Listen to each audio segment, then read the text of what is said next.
EPA investigators are waiting for new test results before deciding whether to lift warnings at Lake Milton of E. coli in the water.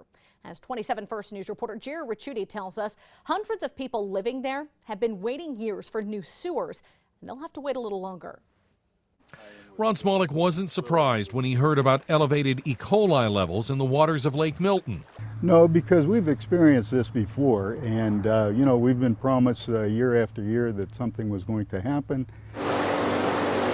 Smolek has lived out here since the mid-'70s, at one point serving as a Milton Township trustee and now leading the local Utilities Commission.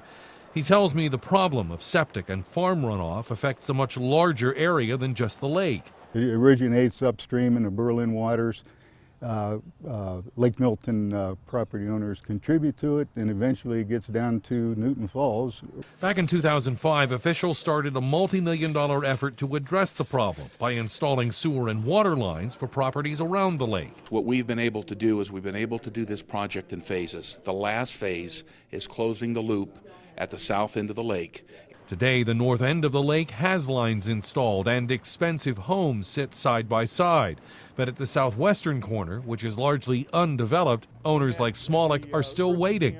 The latest holdup, getting the needed funding from the feds. But the thing that bothers me is the fact that the costs keep escalating, and therefore it would be harder and harder to find the money to put together to do the project.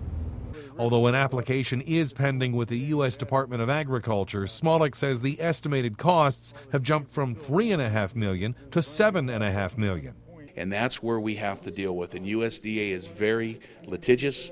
It's very to the point when you ask for grant money from them. While the money is now expected to be in place sometime next year, Smolek believes the sewer lines will not only reduce the pollution, they will increase property values, which would mean more tax revenues for the county.